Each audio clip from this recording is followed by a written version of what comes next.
Hello, everybody. This is John Blank. I have a PhD from MIT in economics. I am Zacks Chief Equity Strategist and Chief Economist. Today is Monday, January the 29th, 2024. And what we're going to set off on today is the part of Zacks asset allocation. This goes with our monthly strategy report. Part one is critical here. You may need to get our slides from us for both part one and part two to have the complete deck, along with understanding our monthly strategy report. And we do also, by the way, have a video on how to use that. So this is the kind of the additional information that needs to come to play here outside of the monthly report that gives you an idea of how to incorporate the risks. So this is going to be our breakout part two, which will be the review of risk and return trade-offs. So incorporating risk to return trade-offs. This will be much more a description of various terms and various concepts. In part two, we'll just have a couple slides on the ETF model returns that incorporate that risk. So we're going to have, once again, a 5-slide review of risk and return trade-offs and all the different indicators and things that help you manage to conceptualize risk. And then we'll actually model what risk we can find in conservative, moderate, aggressive, and income portfolios. So, like I said, the slides here will be critical, and I will give you the information on how to get a hold of these slides from us by contacting us and subscribing to these videos. All right, first part is a review of the risk and return trade-offs. This is fundamentally a verbal exercise to begin.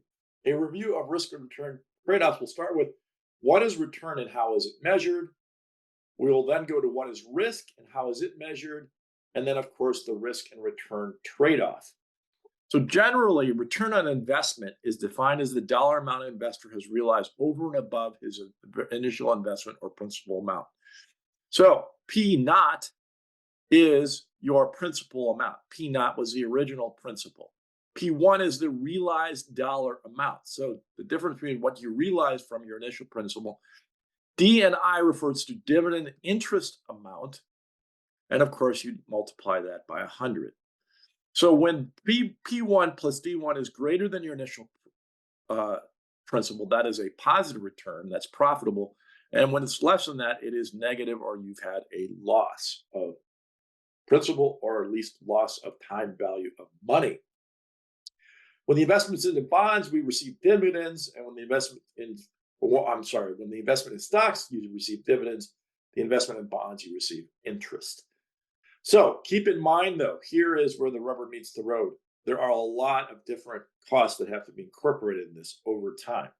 This is brokerage charges, security transaction charges, taxes on capital gains, dividend tax, and eventually income tax. So this is not incorporated in the simplistic model here, but this is where you start. And then, of course, you have to meet the rubber meets the road down here with all the other things. So what is risk and how is it measured? Risk is defined as a degree of uncertainty associated with cash inflows when the investment is liquidated and or cash inflows as per a legal obligation. For stocks, risk is receiving liquidation amounts, more or less than the amount of income, invested amount of dividends. For bonds, it's the principal amount and the interest coupon payments, and there's also timing, which adds to the risk. So keep in mind, we've got different instruments, bonds and stocks, and we have these ideas of risks to this return that we are seeking.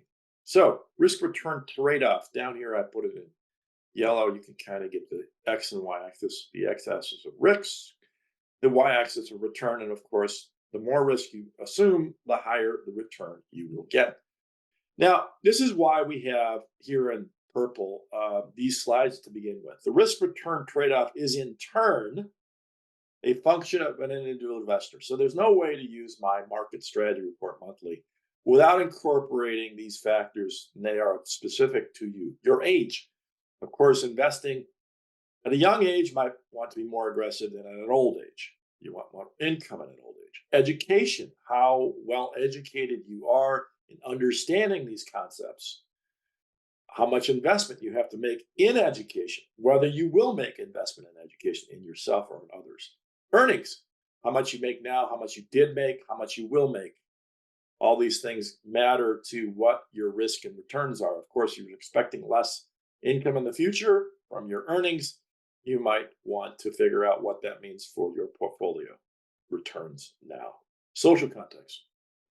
Basically, folks, this is your family arrangement, whether you have grandparents you need to support, whether you have children you need to support, whether you're single, divorced, whatever. All these things matter in terms of your risk and returns. Macroeconomic variables. So again, whether you're in a downturn or upturn, what stage you're in, and whether you're going to be able to survive in a downturn of any measure of time that you did not foresee or upset. Welcome to see, but see it nonetheless. So keep in mind, these are the risks and returns that you faced, and these are the individual functions that matter to you. This is what you personally have to sit down with your advisor on and figure out how this matters to you. So there is your equation, simplified, then complexified with all these charges, and these are your risks. Understand this well. All right, there's also alternative measures to risk, and we need to get through the language here. So first of all, we had quintiles versus deciles. A quintile is 5 equal buckets. A decile is 10 equal buckets. So in this example, we're going to do the S&P 500. That's 500 companies. By market cap, we would put in 100 companies in 5 buckets. 1/5 of each would be in each bucket so we'd have 100, 100, 100, 100, 100. Market cap would mean the one first bucket would have the largest market cap or the lowest market cap, depending on what you want to do, ascending or descending, and reversing that similarly. So decile would mean we'd have 10 buckets of 50 companies. And again, we'd have the largest or highest market cap in the 1/10 bucket, and then the lowest at the bottom, or the reverse. The quintile versus decile is just a way of disaggregating things or aggregating things to 5 buckets or to 10 buckets. Information coefficient, that correlates the forecast value, what you thought you were going to get, with the actual value or the realized value made by an analyst or a manager. So the information coefficient basically the skill or application of a given manager or analyst. If the coefficient takes on the value 1, 0, -1, that's basically what you have here. So it's discrete. 1 indicates perfect match between the forecast and the actual. So obviously an information coefficient of 1 would be great if you can get your forecast to match the actual. 0 indicates there's no match, that this forecast was not helpful at all. And -1 indicates makes an unmatchable forecast, that you simply can't even use it. So 1 would be what you'd like to see, that there's an information coefficient of 1, that what this person's doing, their forecast is really tied exactly to what happens in actual realized values. The information ratio is the ratio of alpha, which people talk a lot about, to sigma, which people don't talk a lot about. Alpha refers to the excess return generated above a benchmark. Of course, seeking alpha, as a publication you'll know, everybody's seeking alpha, but sigma comes along with it. That's the standard deviation from a returns distribution. How far apart from your, benchmark things get from all the different factors that can happen to you. All analysts and portfolios try to generate alpha, and this is basically how they get compensated, or basically cause you sigma. So keep in mind here, this is another idea. The information ratio is to alpha, ratio alpha to sigma, not just alpha on its own. Sortino ratio versus Sharpe ratio. Sharpe ratio, of course, we went through in part 1 in great detail. It's more standardized use, but the Sortino measure is a more stringent measure. Sortino ratio measures a ratio of returns to negative required rates of return generated. That means it penalizes only those set of generated negative returns or returns less than a predetermined rate, basically less than your benchmark. So either a negative return or less than your benchmark will be incorporated into the Sortino ratio. The Sharpe ratio doesn't care. It'll incorporate everything and not take a difference between negative and positive returns. Sortino ratios do. Sortino ratios are more stringent. They try to get you out of any negative return or negative returns relative to a benchmark. So Sortino and Sharpe ratio, quintile, information coefficient, and information ratio. All these terms are very helpful to understand when you read through and manage these types of risks. All right, skewness and kurtosis right here, tracking error right here, and drawdown. So skewness and kurtosis are the idea that data is deviating from a symmetric characteristic of a normal distribution. If the data lacks symmetry or is asymmetric about the average or mean, that's its skewness, and it can be right or left. With kurtosis, this is the amount of tailedness of the distribution in comparison to bell-shaped or mesocurtic normal distribution. So a mesocurtic is a normal distribution. Okay. With less tail risk, that's a leptocurtic. So think of it middle, meso, lepto, less, and platocurtic, more tail risk. So leptocurtic, mesocurtic, and platocurtic are the types of kurtosis, types of tailedness. So over here is the skewness. It can be right skewed to big numbers or left skewed to small numbers. And just notice that the mode is always the same. It's at the very top of the distribution. The median and the mean are different. One goes right side, one goes left side, depending on which way the skew is. So you can left skewed and right skewed distributions, and you can have various types of kurtosis. And these are the combinations of skewness and kurtosis that you're going to see in charts of distributions of returns. But basically, folks, the simple normal distribution is not what really happens a lot of times. And these two terms help you figure out just how much things are varying one way, right or left, or whether there's just a lot of tail risk on both sides or not. Tracking error are those for active and passive managers. Tracking error applies to those who are actively managing money. So if you're tracking error to a benchmark, you're trying to replicate that benchmark, how well do you actually do this? Right? So this is an idea that you're basically thinking you're going to get something, you're tracking some type of benchmark, but what do you actually get? What's the error there? Drawdown is troughs and peaks, right? Highs and lows. And drawdown risk is defined as the amount of time that is required to recoup the largest decrease in value between the most recent relative peak and trough. So these are basically the amount of time that it's going to take to go from peak to trough. That's your drawdown period. Tracking errors, skewness and kurtosis. Like I said, step back now and realize all this is going to matter for an alternative measures of the returns and risks that you're seeking. Basically, these are all variables. These are all risks. Okay. Types of broad risk and their descriptions. So natural events. Those events are things that are hydrologic, geologic, seismic, things like earthquakes, volcanic eruptions, floods, blizzards, tsunamis, cyclones, wildfires, pandemics was a natural event. So if you thought all this was nonsense, remember, here is your pandemic. Did you factor in a natural event like a pandemic? Economy, recessions, unemployment, inflation.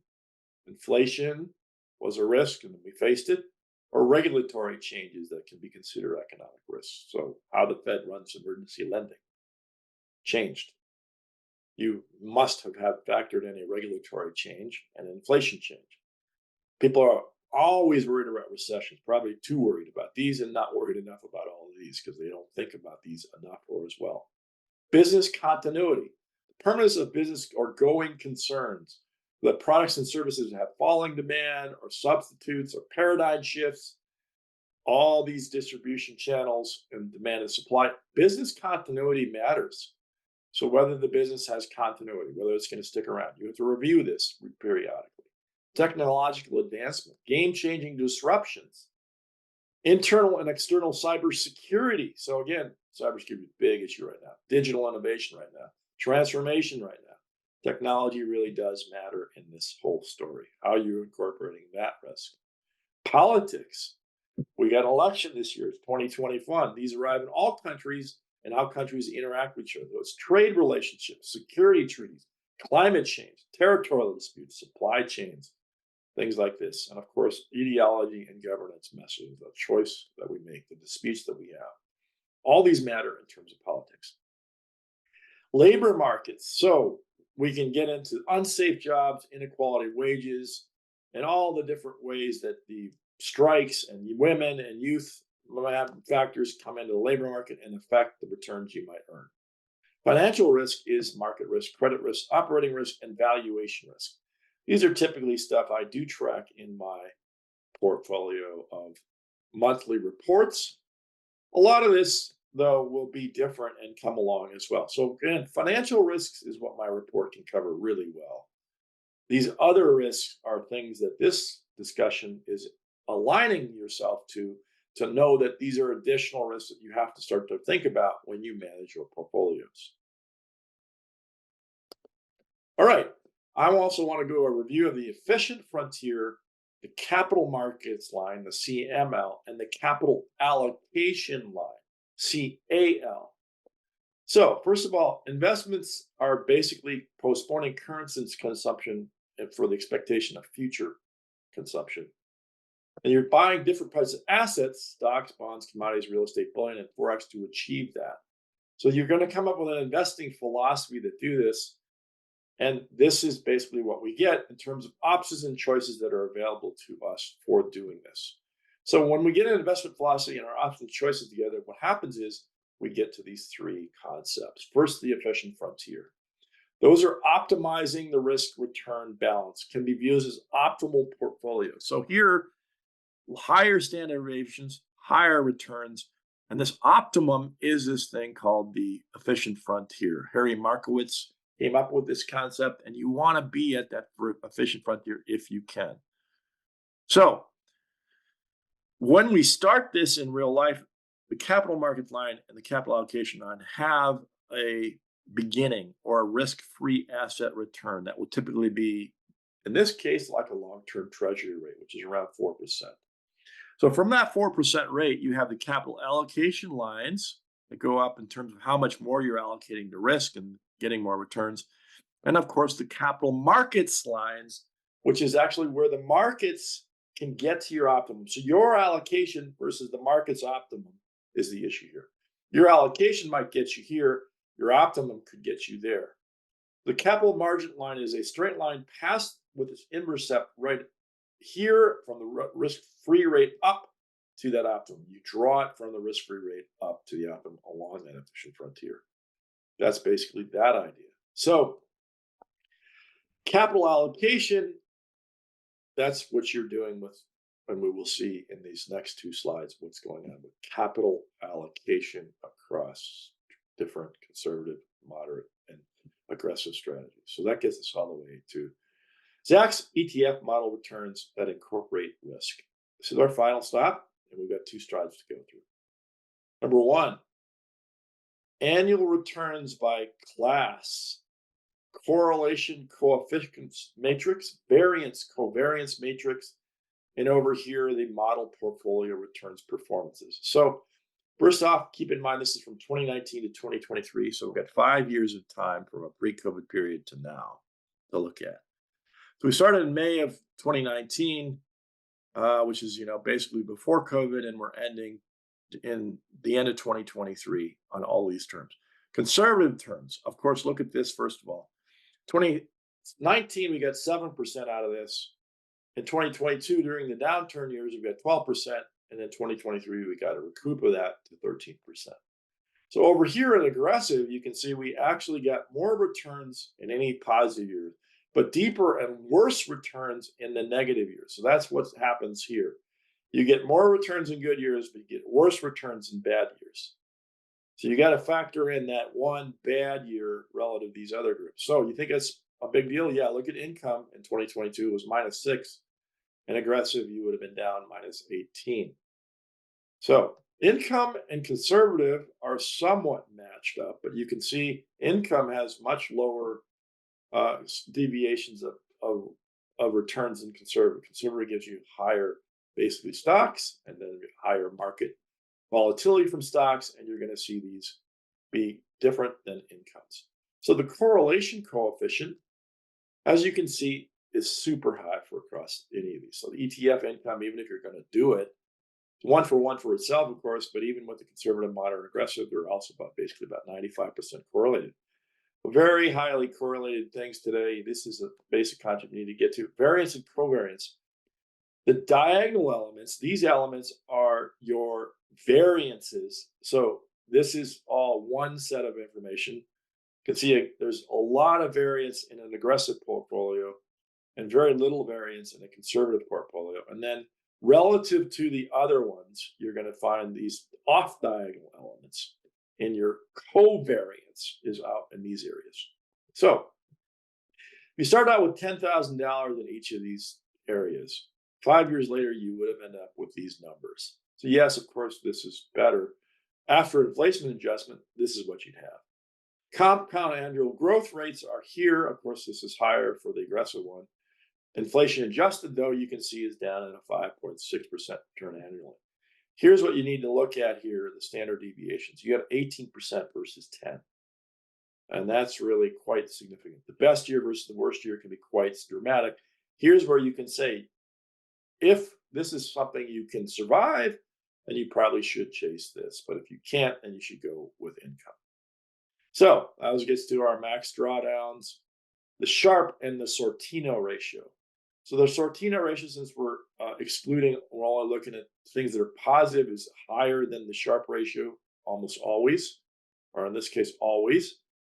But we'd like both a high Sharpe and Sortino ratio, and you can see that's in the moderate area. Higher Sharpe ratio and higher Sortino ratio, because moderate is going to give you this trade-off made between risk and return slightly better than aggressive. Well, again, my issue with all this is you can see that there really is not a lot of difference between moderate, aggressive, and conservative. And there's a lot more return in aggressive. So it's always kind of seems to me that if you can think through your issues and avoid drawdown risk in the worst year and think through your allocations from this perspective, the max drawdown in the worst year, this is obviously better for you to do.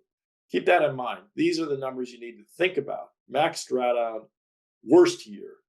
Keep these in mind. If you can survive this, then you should be here. Minus 18 and minus 25 was the numbers you needed to worry about in real life, in your time, in the last 5 years. Keep that in mind. All right, so if you're 25% across each of these things, conservative, moderate, aggressive, and ETF income, you're going to be here in the weights. If you're here where you're going to have conservative, moderate, aggressive, and not a lot of income, you're going to be here. So if you want super aggressive, that would be here basically. So you can see we've got these different types of weights for these different types of groups over time. Now, cumulative returns over this period of time, you can see, of course, the one that has the most aggressive is going to have the highest cumulative return. Annualized returns are most better, and then the standard deviation, as you can see, is also higher. So what does this look like? You can see here on a monthly returns basis. This is your conservative one. That's the blue line. And that's, as you can see here, the highs are not as high and the lows are non-existent. You're going to always stay in a kind of a positive framework with a conservative fashion. This is what you need to understand. The blue line is what you need to understand. If you're going to be conservative, that means you're not going to have either these highs or these lows. So what happens is, though, over time, you can see the more aggressive portfolio is always going to be above the conservative one in terms of its returns if things are in a bull market. And of course, 2021 and 22 is where you get the downside to these things. There was a natural event, a COVID pandemic, causing a recession and major losses of returns for aggressive portfolios. You can see right now over here, you definitely wanted to be aggressive this year in terms of the amount of return. You get up in the 20s versus 5 for a conservative portfolio. So quite dramatic what you can earn out of an aggressive portfolio in the right circumstances. And that's basically the point I want to make today. All right, thanks for attending. Like I said, I'm the Chief Equity Strategist and Economist at Zacks Professional Services. And you obviously need these slides to do a good job with this allocation. Slide deck number 1 plus slide deck number 2. So to get a hold of these, 866-794-6065 is our phone number. I'll repeat that, 866-794-6065. Our email is strategycall@zackspro.com. Once again, strategycall@zackspro.com. And our email, our address on the web is www.zackspro.com. Also, if you're looking for all this, you can find us on LinkedIn and Twitter at these different addresses. But at the end of the day, I think probably the best thing to do is email us and get requests of these slides. Simple, straightforward, and a great way to go. So I hope you enjoyed today's work on Zacks asset allocation part 2. Like I said, you're going to need part 1 to do a great job with all of this.